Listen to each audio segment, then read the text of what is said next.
uns dias pra cá, eu tava produzindo um vídeo sobre Brilho Eterno de uma Mente Sem Lembranças, que é um dos meus filmes favoritos do mundo. Só que infelizmente o vídeo pegou copyright, aí isso tinha me desmotivado bastante. Até que eu tava rolando minha timeline do Twitter e eu vi uma thread da galera da Yonlupedia. Eu tive a ideia de fazer esse vídeo sobre o Yonlu. E inclusive eu gostei bastante de saber a história dele. Eu não conhecia ainda. Eu acho que eu tinha escutado uma música antes, mas nunca tinha me aprofundado em história dele, nada parecido. Eu espero que vocês gostem dele tanto quanto eu. Yonlu, também conhecido como Vinícius Gagueiro Marques, nasceu em 1989 em Porto Alegre, mas passou a maior parte da sua infância em Paris, onde sua mãe concluía seu doutorado. Por isso, ele se alfabetizou em francês, mas com 7 anos ele volta para o Brasil.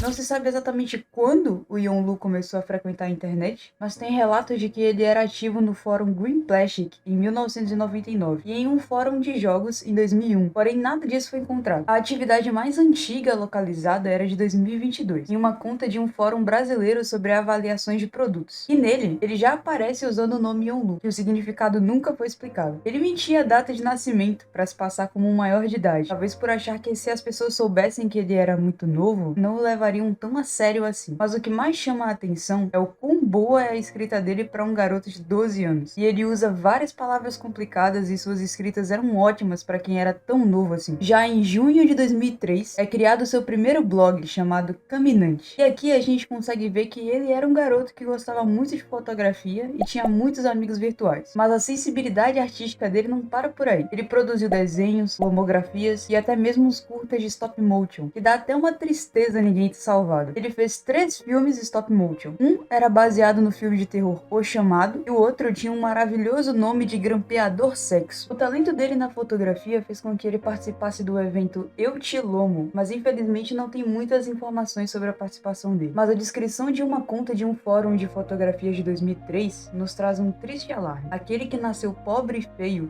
possui grandes chances de desenvolver ambos fatores ao crescer. A partir desse ano, já é observada uma crescente melancolia em Yonlu, como em um desabafo que ele fez no seu caderno com vários textos de reflexões. O processo criativo envolvendo este trabalho não é adorável. Ele envolve dor, tap, tap, tap, tap, rejeições tristes e principalmente rejeições furiosas. Envolve palavras que me fazem rir e palavras que me fazem chorar. Envolve não saber aonde ir, não ir a lugar algum. Para resumir, essa página envolve vômito, lágrimas e principalmente essa página envolve um segredo a mim confiado sobre algo que eu nunca terei. Essa página é sobre tudo que eu levarei pelo resto da minha vida sem. Em 2004, ele começou a frequentar o site DeviantArt, como se fosse um blog. Junto a um amigo, eles criam um comercial de uma marca de whisky, o Yonlu Whisky. Com esse mesmo amigo que ele fez o comercial, uma banda chamada Korn é lançada. A banda não foi muito pra frente e só teve uma única música, bem estranha, lançada. A história começa em 2004, em um antigo fórum chamado Livewire, em um post destinado a discutir qual seria a melhor banda de rock. Um usuário cometeu um erro de digitação e escreveu Korn quando tentou se referir à banda Korn. O Yonlu e um amigo virtual chamado Fargal viram um post e pensaram, e se tornarmos essa banda real? E assim nasce a banda Korn. Em alguns posts dá a entender que só o Fargal esteve envolvido na produção de Bunty Chongs. Inclusive foi ele que cantou e editou. Mas negativo. O Yonlu chegou a gravar uma performance em vídeo de Bunty Chongs, mas infelizmente o vídeo foi perdido e não se tem nem descrição de como ele era. O registro mais antigo de uma música autoral do Yonlu foi em novembro de 2004. Que é meio irônico, porque na própria postagem ele fala sobre já ter postado outras músicas por lá. A música em questão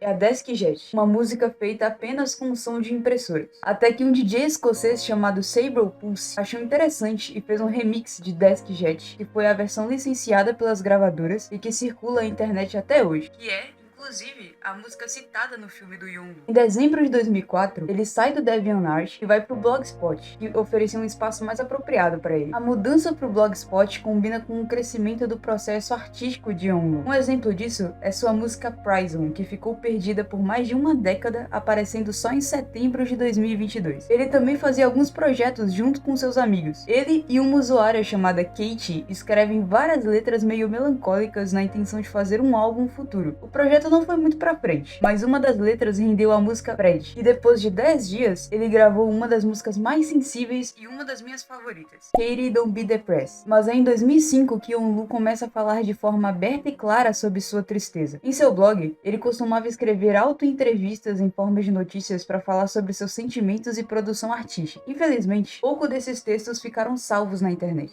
Yeonlu tenta tirar a própria vida novamente. Eventualmente vou conseguir. Depois de perceber mais uma vez que sua vida é, na verdade, sem propósito e em vão, o jovem rapaz subiu as escadas e abriu a janela do sótão, mas pensou 2 vezes depois de ter aquela visão de 3 andares de altura que o separava de sua redenção. Foi meio assustador, ele disse. Tipo, se aquilo não me matasse, mas me deixasse paraplégico. E Owners, outro nick que ele usava, também teve medo de que, sem ninguém para fechar a janela, o gato pudesse cair dali. Essa é a 3ª vez nessa semana que Yeonlu recua de seu suicídio. É meio patético, eu sei. As razões que o levam para essas tentativas variam, concluindo sua completa incapacidade de produzir música e arte, mas os temas centrais de hoje foram a superficialidade da vida, ódio contra o próprio corpo e a impossibilidade de amar. Mas eu estou muito confiante de que eventualmente eu vou conseguir. Eu digo, certamente eu não vou parar de tentar. A única coisa que eu estou determinada a desistir é de viver. Ainda não se tem muita informação sobre a música Open Up, mas se acredita que ela foi produzida em meados de 2005 também, já que a letra combina bastante sobre isso que ele escreveu a respeito da vida ser muito superficial. Outra música sem data definida, mas que pode ser dessa mesma época, é a Firigan. Ele conta que a escreveu depois que uma garota que ele nem conhecia o mandou mensagem para falar mal da sua aparência. Só que em março de 2006 acontece uma coisa que é como um divisor de águas. Yeonlu se apaixona. Ele documenta tudo isso no seu blog, mas tudo se perdeu quando ele foi fechado. Mas em uma entrevista de 2008, a própria garota deu mais detalhes na perspectiva dela. 2006 é o ápice da produção artística de Yeonlu. Ainda em março, ele produz I Know What It's Like. Essa é a mais popular entre os meus colegas. Eu peguei uma expressão comumente utilizada por adolescentes angustiados e a tornei em um refrão para discorrer sobre os meus problemas. Em abril, ele produz Humiliation, que é uma das músicas mais melancólicas que ele tem, e também uma das mais aclamadas. E uma semana depois de Humiliation, ele produz Sketch, que é quase um lado B de Humiliation. Já que Humiliation é construída em torno da dor que envolve o ato de amar, Sketch é sobre encontrar a salvação no amor. Essas variações de humor são descritas pelo próprio Yeonlu. A história da minha vida aqui. Ontem eu estava me sentindo muito bem e esperançoso. Hoje eu passei o dia inteiro em completo desespero. Embora eu fique muito bravo com o fato do meu estado emocional parecer ser controlado por outro alguém, hoje me ocorreu que a forma que eu estou hoje não determina como eu estarei amanhã. Eu já fiquei nesse vai e vem tempo suficiente para perceber que esses momentos depressivos são apenas isso, momentos. Claro, eles podem durar 2 dias ou até mais, mas eles sempre acabam eventualmente. Isso parece óbvio, mas acaba sendo um pensamento bem tranquilizador, porque geralmente o desespero vem do pensamento eu sempre serei assim, ou eu nunca serei feliz novamente. Conseguir perceber os dias ruins como as coisas efêmeras que eles são é um importante passo para a cura, eu acho. Apesar de toda a esperança que exala em Sketch, o mês de maio começa e seus textos agora são sobre uma desilusão amorosa. É a dor de que o fim da minha vida lentamente se aproxima. Ter a distância entre nós cresce tão absurdamente enquanto ela estava ao alcance de um braço,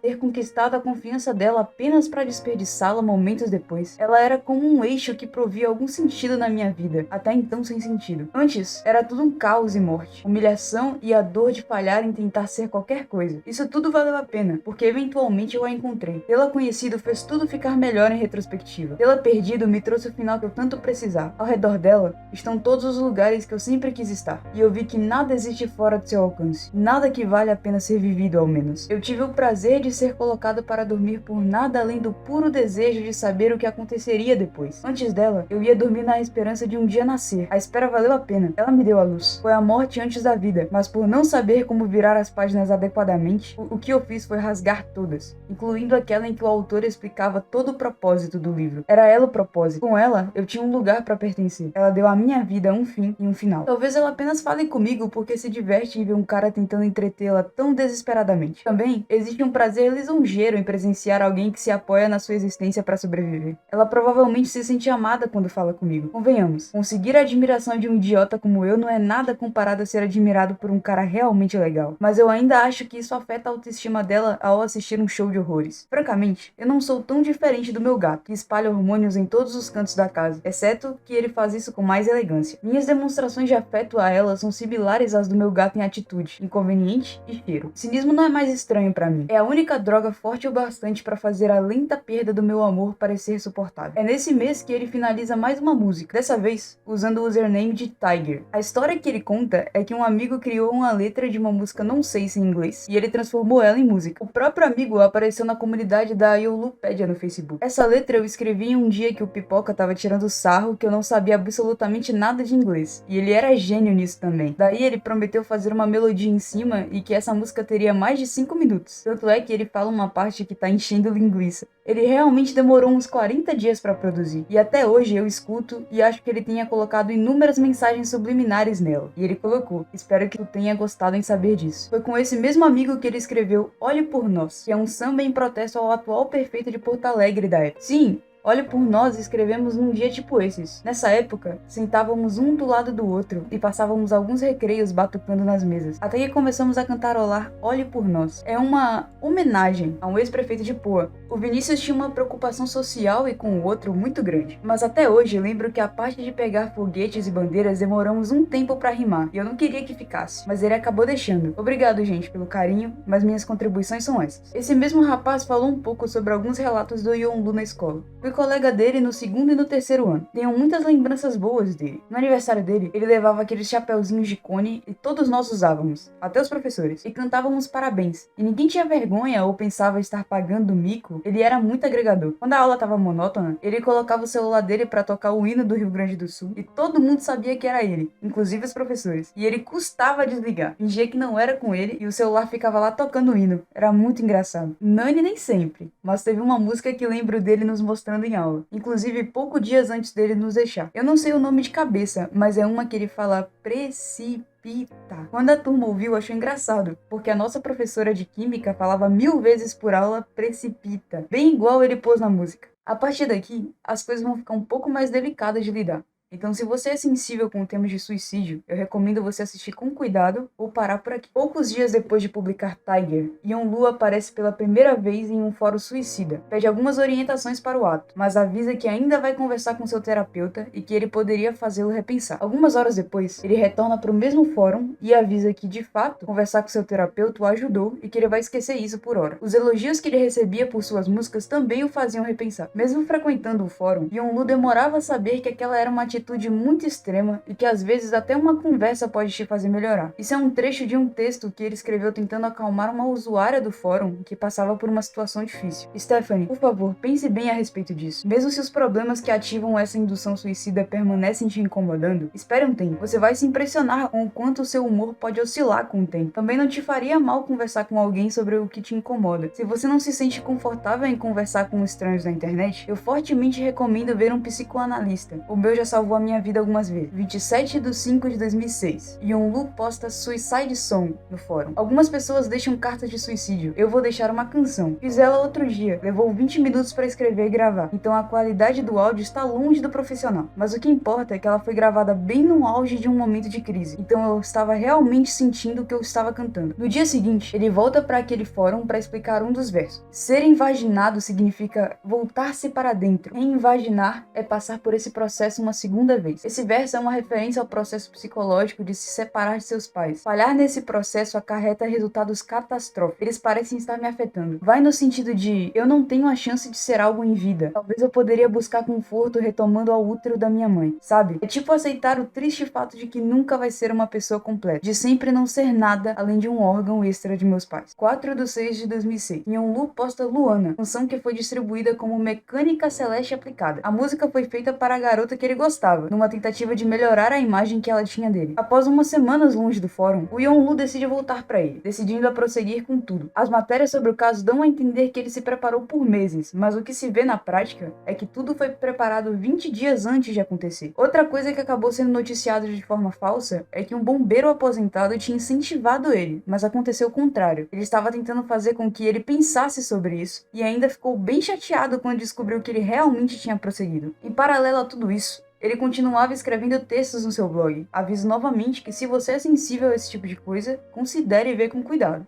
Eu almocei hoje com alguns dos meus colegas de escola, entre eles, a garota que eu amo. A seguinte transcrição são os exatos pensamentos que passavam por minha cabeça durante essa experiência, que para pessoas normais é algo simples, mas pra mim é psicologicamente destruidora. A única forma que eu consigo olhar pra ela é com a imersão total da alma. Eu interajo apenas com o chão, o lugar que minha pequenez superlativa me fez pertencer. Eu vi, apesar de me misturar, eu conheci mais as ruas e menos o meu coração. O meu discurso é sempre precipitado e desconexo. Sem surpresas aqui. Perdido nas ruas que eu conhecia de cor. Eu me rebaixei ao cinismo. Controlar meus lábios é um luxo que eu não posso conceber. Minha gengiva incha e minha boca seca. Quanto aos meus amigos, eu queria que eles não tivessem cérebros. A mediocridade encontra novos meios, mas o desfecho é sempre o mesmo. Um suicida precisa de uma motivação, afinal. E a pizza estava muito boa. Ela já estava habituada com o babaca que eu sou. Mas a comida com meus aparelhos certamente foi algo novo. A vermelhidão em minhas bochechas não é nada além de vergonha descarada. É curioso que enquanto na minha cabeça o comportamento predominante seja de um cinismo imprudente, na frente dela ainda há uma necessidade de negar expressivamente o que eu tenho sido. Mas agora ela já está mais do que longe. Ainda assim, a vermelhidão permanece. Eu acho que as nossas mentes ainda se misturam de alguma imensidão além dessa. E lá, eu posso me unir a ela na rejeição ativa do ser humano falho que eu sou forçado a ser. Se meu suicídio servir como uma redenção, eu contarei como um bônus. Eu não tiraria a minha vida para impressionar uma garota, mas por vergonha? Talvez. Um leitor do blog chamado Packer, que sempre respondia suas postagens, respondeu: talvez eu escreva um livro sobre você algum dia, ou pelo menos um personagem baseado em você. Você tem uma vida interessante. Por favor, valorize. O último parágrafo não é algo que se vê todo dia. Valeu. Minha vida é do tipo que as pessoas gostariam de ler a respeito, mas não viver. O que é engraçado é que de fato foi lançado um filme sobre ele em 2018, e também já foi referenciado em um livro. Existem alguns textos respostas do Yonlu pro Packer,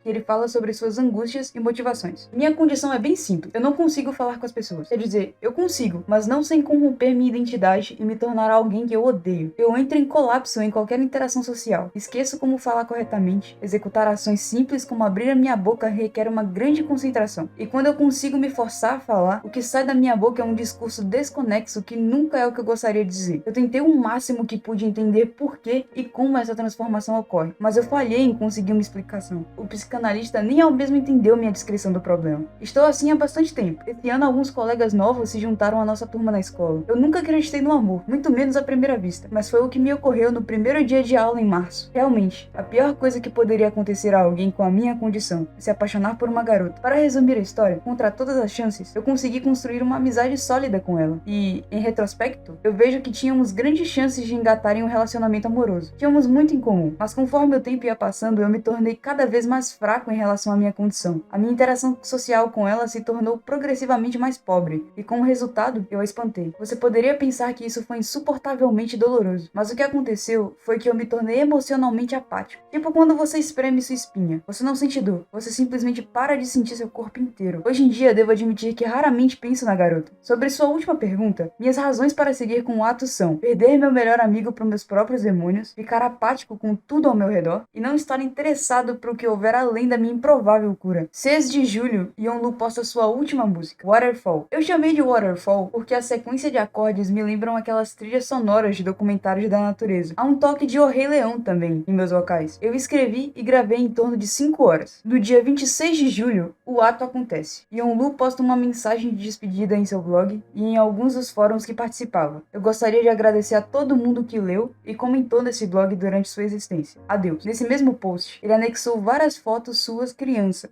com a legenda: é assim que quero ser lembrado. Aos amigos, ele escreveu: agradeço a todos os amigos que sempre me deram força e apoio. Queria tê-los conhecido em circunstâncias melhores. Só sobrevivi tanto tempo graças a vocês. Peço desculpas por todo o incômodo que lhes causei. Adeus. Pipoca. Já para os seus pais, que não estavam em casa no momento, escreveu uma carta de despedida, os livrando de qualquer tipo de culpa e pedindo desculpas pelo ato. Sugeriu que conversassem com seu terapeuta para superarem o luto e compreenderem a situação. Eu acredito que a cadência e a harmonia certas no momento certo podem despertar qualquer sentimento, inclusive o da felicidade nos momentos mais sombrios. Lindsay, uma amiga canadense, viu a despedida e ligou para a polícia de Porto Alegre, avisando do que estava acontecendo. Após algum tempo, a polícia chegou na casa dele, mas já era muito tarde. 2 dias depois, o seu amigo com quem ele montou a banda Korn fez um post com várias músicas. Poucas semanas depois, saíram várias matérias sobre o caso, já que era o primeiro caso de suicídio assistido registrado no Brasil. Até que anos depois, surgiu um projeto chamado Yonlu Tribute, que focava em reunir vários artistas para fazer um tributo a ele. Porém, em setembro de 2011, o projeto chamou a atenção do pai do Yonlu, que cedeu 2 de suas gravações ao projeto, Reservations e Honor Mix. A primeira é um cover da banda Will, e a segunda